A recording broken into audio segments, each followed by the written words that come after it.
What can you do when anxiety hits? Let's look at yesterday's sermon and bring it into application. John is an experienced counselor and coach, and he's been working with people who have dealt with anxiety for a long time.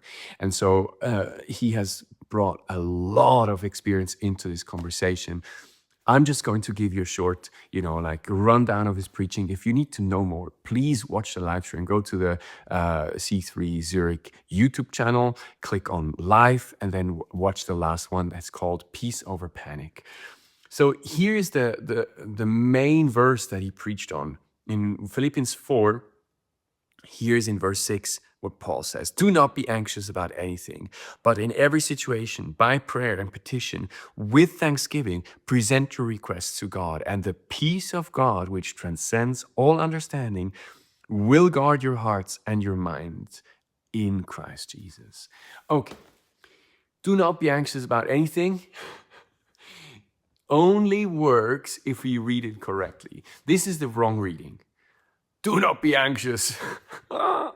Now you're feeling guilty on top of your anxiety, right? Because now you should not be anxious. Well, that does not help at all. It's like telling somebody, calm down when they're panicking. That makes them mad on top of being panicking.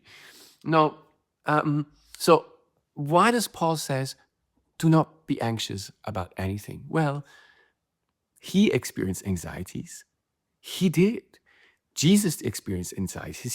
Jesus was sweating blood before the cross. This is an extreme fear response. So saying, Christians should never feel anxious is kind of, it's not biblical. That's what I want to say. So acknowledging fear is probably the first step. Secondly, it's looking to Jesus in prayer and persevering there.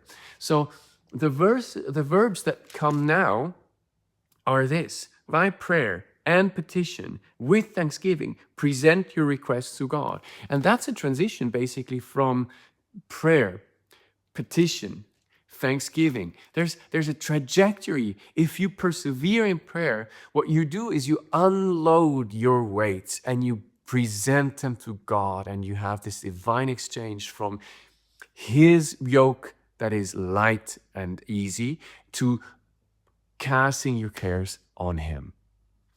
Last one, the peace of God that transcends all understanding will guard your heart in Christ Jesus. Well, we are citizens of the kingdom of peace. Jesus is called the Prince of Peace, and he came to bring peace on earth. That's the promise of the Christmas story, is peace on earth with all those whom God is well pleased. And God is well pleased in those who follow Jesus. So he has peace for you, and living under his reign actually means that our general outlook should be peace, even though sometimes it's interrupted by anxieties, because that's our normal experience.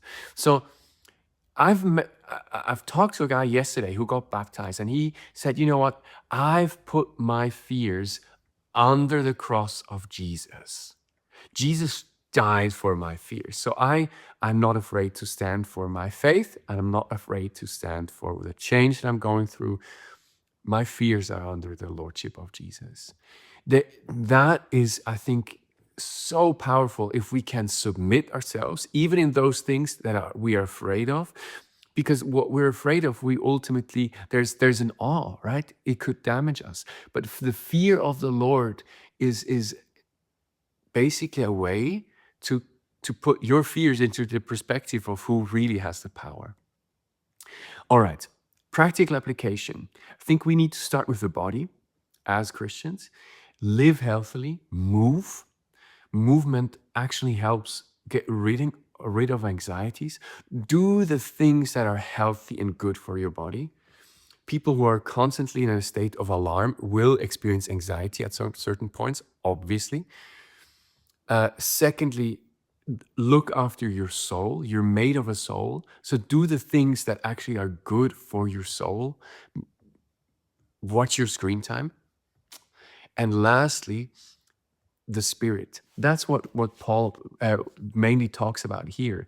Even your spirit can feel anxieties, and that's where we need to move to God. We have such a powerful way of attacking anxiety in a good way, to get rid of it and to live a life that is not subjected to all the fears. God bless you guys. Have a wonderful week.